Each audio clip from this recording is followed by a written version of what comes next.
parle-nous de ta chronique. Du coup, moi, pour ce tout premier point culture, je vais vous parler d'une bande originale d'un film, enfin méconnu. Enfin, je vous ai interrogé un petit peu au début pour voir si vous connaissiez, mais en fait, vous connaissez pas. Du coup, je vais vous faire découvrir ça et la bande originale est juste incroyable. C'est pour ça, faut marquer le coup, c'est la première fois. Donc voilà. C'est rare aujourd'hui parce qu'il y a beaucoup de blockbusters, des films voilà de super-héros, des films d'action et tout. Et les mélodies, elles sont souvent basées voilà sur la répétition, des motifs récurrents qui reviennent, assez rentrent dedans. Et bon, on aime aussi, je veux pas me faire d'ennemis, mais c'est aussi pour ça qu'on aime ce genre de film. Mais il faut savoir quand même, à côté, il y a toute une partie classique, voilà, plus mélodieuse, avec, je pense, à John Williams, quand même, qui est le chef de film. Pour moi, c'est subjectif, mais c'est quand même le compositeur du siècle. Bon, après, voilà, chacun son point de vue. Non, mais franchement, Je trouve que c'est ingénieux quand même de composer aujourd'hui, voilà, comme on composait il y a des centaines d'années, parce que quand même, c'est comme, pour moi, la musique de film, c'est la musique classique un peu actuelle quand même, parce qu'on utilise quand même l'orchestre, tout ça de façon réfléchie. Et donc voilà. Aujourd'hui, David Arnold, du coup, qui a composé la bande originale que je vais vous présenter, est plutôt rangé dans cette école, donc une école un peu plus classique, voilà.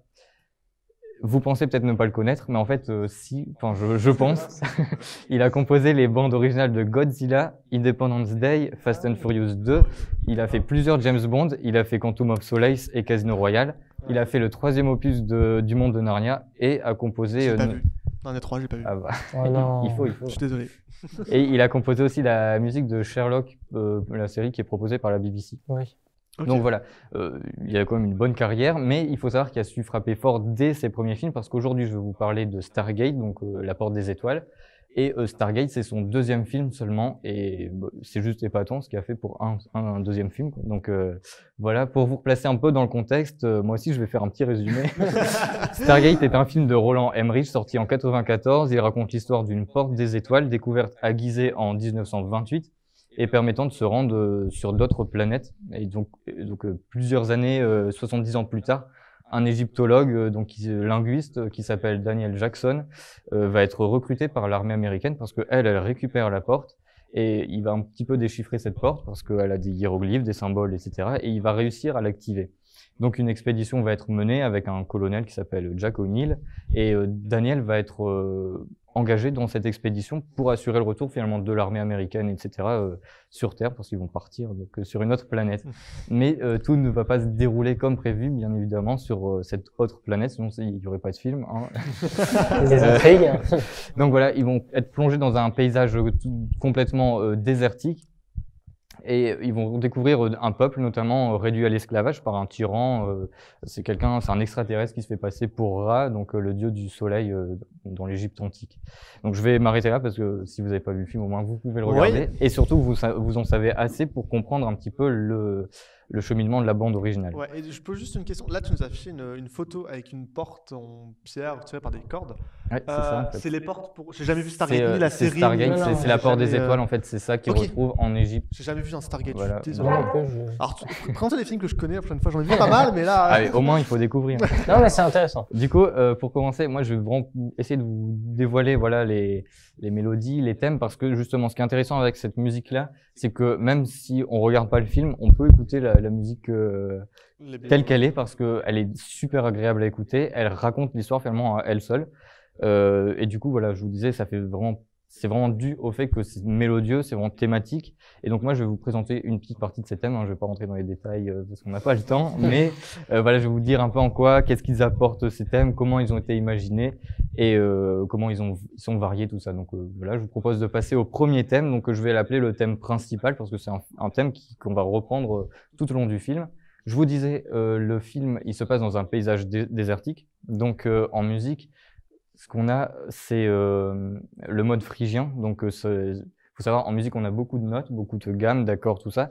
Et en fait, sélectionner un mode plutôt qu'un autre, ça va permettre de faire une sélection, d'appréhender les sons, de manière à en sélectionner certains pour qu'ils transmettent une certaine ambiance. Et ici, le mode phrygien, ça va permettre de faire correspondre à quelque chose d'assez oriental, un peu égyptien, tout ça.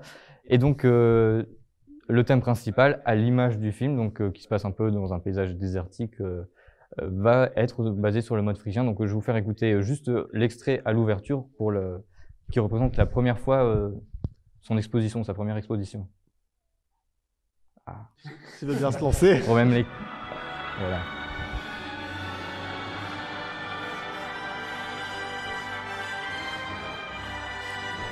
Mais sur Indiana Jones, c'est un peu non. On est d'accord. Hein.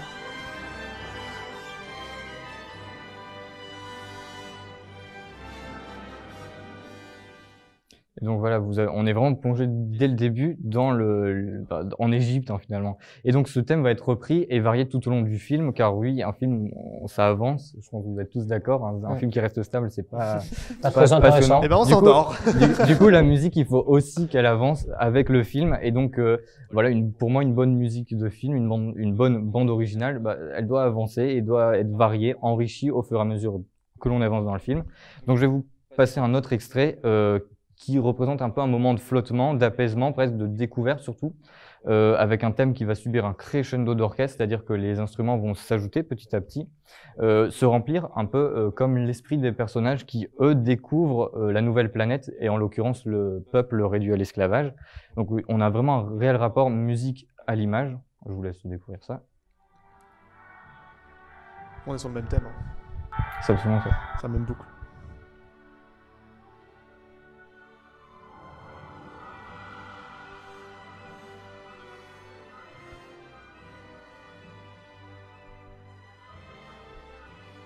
Jurassic Park. Jurassic Park. Ouais. Ah, mais Pas c'est Indiana Jones. vraiment dans Jurassic mais Park. c'est John Williams, c'est cette école-là qui compose vraiment de Ouais. cette manière-là, donc c'est normal qu'on Ouais, retrouve ouais. des similitudes. Et donc voilà, je vous ai présenté ce passage-là. Ensuite, on retrouve encore une fois une variation de ce thème. Là, cette fois-ci, l'orchestre voilà s'emballe, il va jouer en tutti, c'est-à-dire que tous les instruments vont jouer tous ensemble, donc c'est vraiment très puissant. Et ça va être fortissimo et ça va montrer vraiment l'accélération même de l'histoire. Voilà, je vous présente ça. Fortissimo pour ceux qui connaissent pas. Fortissimo, c'est en forté, enfin, c'est très Très fort, fort, c'est Intense. c'est intense. On peut pas mieux. Juste pour faire le mec.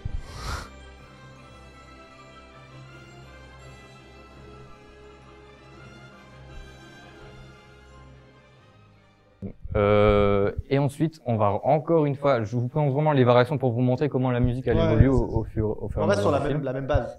On reste sur la même base. En tout cas, c'est vraiment le thème principal. Et là, cette fois-ci, on va y ajouter une trompette qui va jouer, enfin les trompettes plutôt, qui vont jouer un motif quasi répétitif par-dessus, mais un motif un peu victorieux. Et finalement, rien qu'en gardant ce thème principal et en ajoutant les trompettes qui vont jouer ce motif, on va complètement changer l'interprétation qu'on a de ce thème. Donc, je vous fais écouter ça.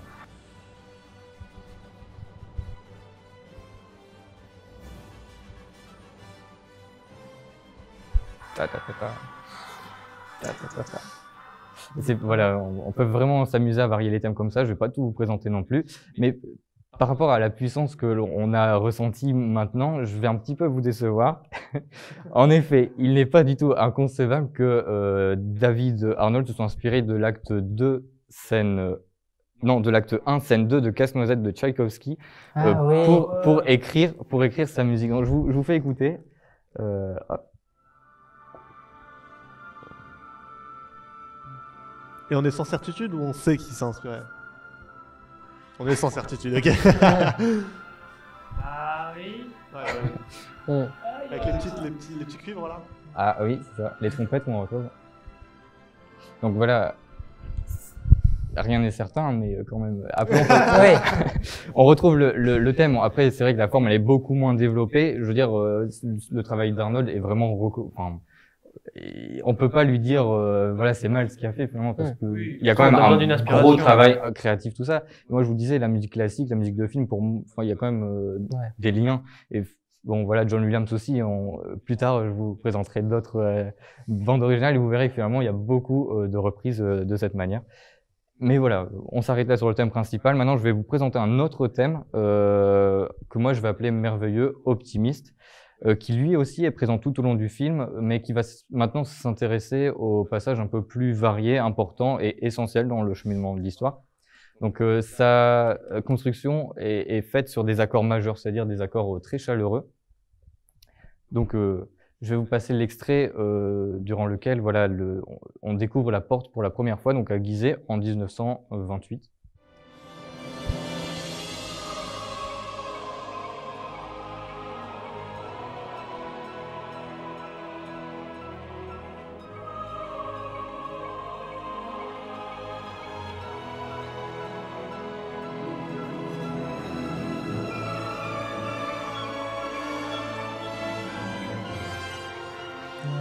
Donc voilà, On maintenant on a retrouve le thème un peu onirique, un peu récurrent Et dans on pas mal a- de films avec les, voilà, les, c'est les ça, petites les petits, atténuations. voilà, à la flûte. Mm. Et donc voilà, maintenant on va étudier ce thème-là. Donc lui aussi va être varié. Et là, on a les chœurs, enfin des chœurs, qui vont un peu renforcer ce côté monumental. Moi, j'aime bien dire que les chœurs, ça donne une certaine proximité entre les spectateurs et ce qui se passe dans le film. Ici, on découvre la porte, donc les chœurs sont vraiment bien présents pour cela. Ce thème, donc, je vous disais, il va correspondre au passage important. Et donc après, une fois que Daniel découvre à son tour cette porte des étoiles, donc on va retrouver ce thème, mais avec cette fois-ci un côté un peu plus fantastique. Et pour ça, on va avoir le carillon, un carillon, donc une percussion un peu métallique, qui va faire la différence. On écoute ça plus. Je casse tout le plateau, ça y est, c'est fini. C'est la fin de l'émission. Donc voilà, on a. Ça fait un peu poussière d'étoiles dans les Disney. C'est un peu comme s'il rêvait, C'est même. que le fait, ouais. Finalement, il y a du mal à croire à ce qu'il voit. Donc, encore une fois, bon rapport musique-image. Ouais. Chapeau. C'est un peu l'artiste. Donc voilà, il est varié en large et en travers. C'est intéressant de se dire finalement qu'en changeant les tout petits parties de chaque thème, changeant les harmonies, donc les sons, même les rythmes et tout, on va pouvoir procurer d'autres sensations. Je vais par exemple vous passer encore sur ce même extrait, enfin ce même thème, un autre extrait. Donc au moment où le peuple esclave dont je vous parlais tout à l'heure est libéré, à ce moment-là, on a vraiment l'histoire qui prend une autre tournure, c'est évident. Mais cette fois-ci, les trompettes et les violons vont voilà reprendre ce thème, mais de manière plus sautillée, voilà, pleine d'espoir et de vivacité.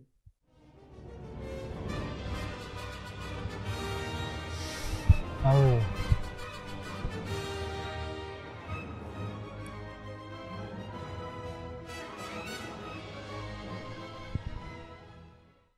Donc voilà, je vais pas m'appesantir sur les variations, mais plutôt passer à la suite. Donc on a vu le thème principal, le thème optimiste. Je vais vous parler du thème un peu plus tragique. Donc en mineur, voilà, assez dissonant, surtout construit sur un motif descendant, en prenant un peu en otage les spectateurs. Voilà, la musique elle est un peu inconsciente. Quand on regarde un film, on fait pas forcément attention, mais finalement elle est quand même là. Donc voilà, associé à Ra, donc l'extraterrestre qui se fait passer pour le dieu du soleil.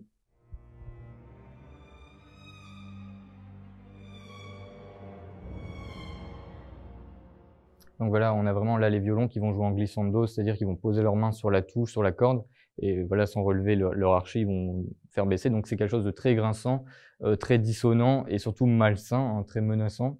Donc voilà, je vais pas m'appesantir là-dessus. On a vu le thème principal, le thème optimiste, le thème pessimiste. Pour aller plus loin, en revanche, voilà, musicalement parlant, il y a des recettes qui marchent à tous les coups. Je vais vous en apprendre quelques-unes en vous présentant deux thèmes clichés du film. Donc pour avoir un côté militaire, quelque chose de très marchand, on va utiliser un leitmotiv, donc un motif qu'on reprend de façon récurrente. Ici joué à la caisse claire, aux cordes graves frottées sur lesquelles se superpose une mélodie jouée au corps, donc les cordes beaucoup utilisées dans les films pour leur timbre qui a du caractère. Donc je vous montre ça.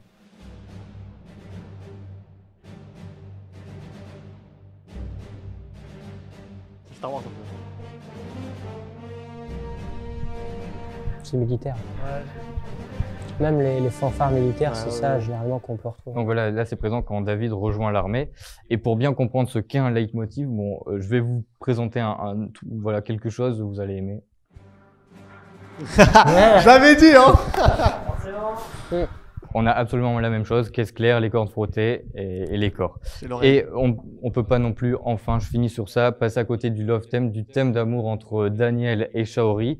Voilà, une mélodie très calme, très légère, un peu hésitante de par la mélodie marquée d'accélérando, de retardando, donc d'accéléré, de retard, et aussi de vague, crescendo, décrescendo. Donc voilà, pour vraiment montrer la rupture entre les deux cultures qui sont totalement différentes. La flûte, la harpe, les violons, bien évidemment.